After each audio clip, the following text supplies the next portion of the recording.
Hey, it's Rachel Cooke, your modern mentor. And today's episode is a response to a listener question about how you navigate that moment when you get the promotion, but suddenly you are now the boss of your own team. Today we begin with a congratulations to modern mentor listener Sylvie. She's been promoted, but there's a catch, and she needs some advice. Here's how Sylvie described it to me in an email she sent to modernmentor@quickanddirtytips.com.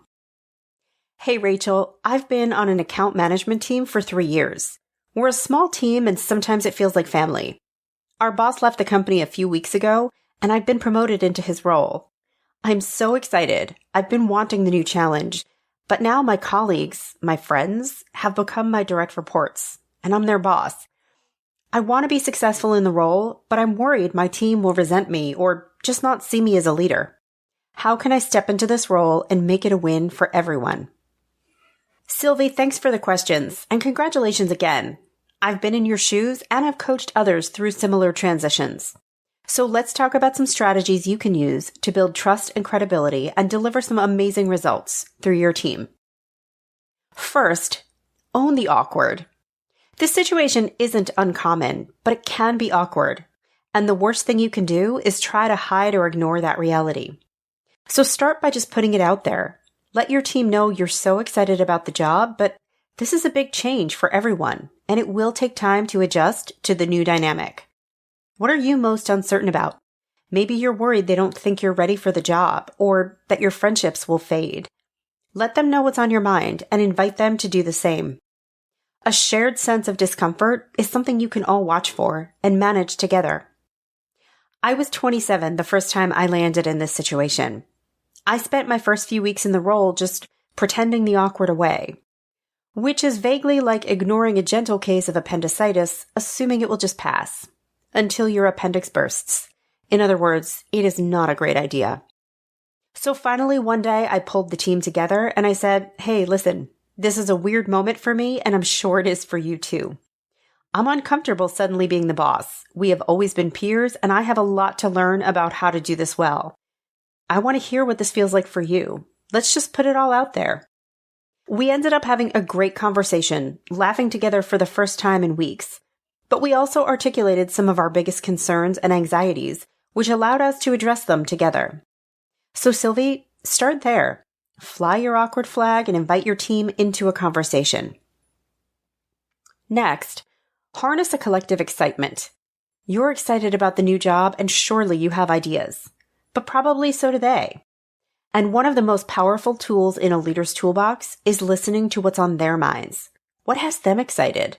What projects would they love to take on? What experiments do they want to run? I think about my 12-year-old. Try talking to her about how school is going or what she's reading, and you'll get a death stare. But ask her how her basketball team is doing, and you'll see her light up. That's how you start a conversation with her. The point is, we love to talk about what excites us. So give your team the space to present some ideas and really listen. You don't have to put every experiment or project on the immediate to-do list. But you do want to leave them feeling heard and appreciated. Let their enthusiasm open the door to conversation. And likely you will end up putting a few of their ideas into play. Next, pick a low-hanging fruit. Remember that incredibly annoying thing you all used to complain about? Like the monthly dashboard your previous boss wanted filled out, or that weekly 90-minute team meeting that dragged on without purpose, or the way you all never quite felt recognized for your ideas and contributions? Find something that was a known pain point for the team and just fix it. Be an early hero.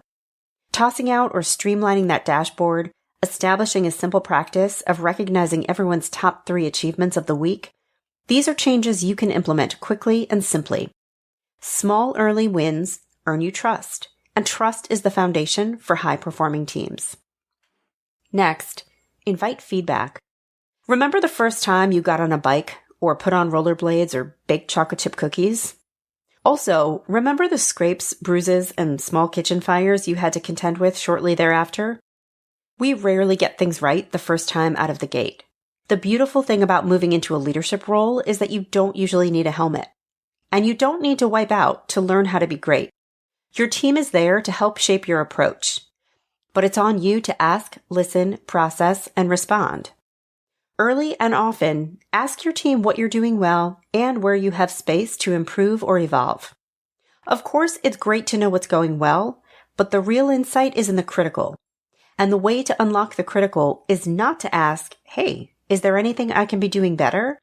Because the easiest answer there is no. A better approach is this. Hey, I'm glad to know what I'm doing well, but I'm new and imperfect and I know there are things I can improve on.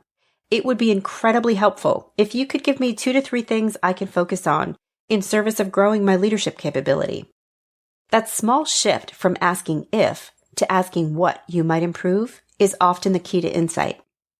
And finally, establish shared norms. There is no one right way to be a team. There's only the way that works for you and your team. I recently coached a leader who would spend 2 hours each Sunday getting himself organized and shooting emails to his team so they were ready to hit the ground running come Monday morning.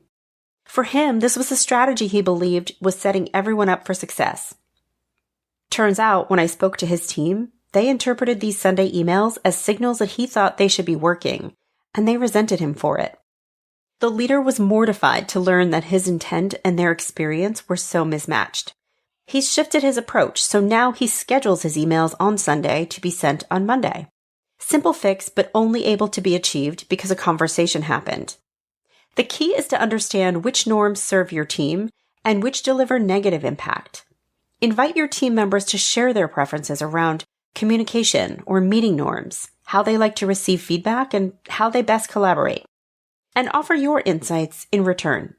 Capture and share the key ideas with the whole team so you're operating in the zone that keeps everyone on track. And Sylvie, there you go. I hope this feels like a helpful start. The Quick and Dirty Tips team is all rooting for you.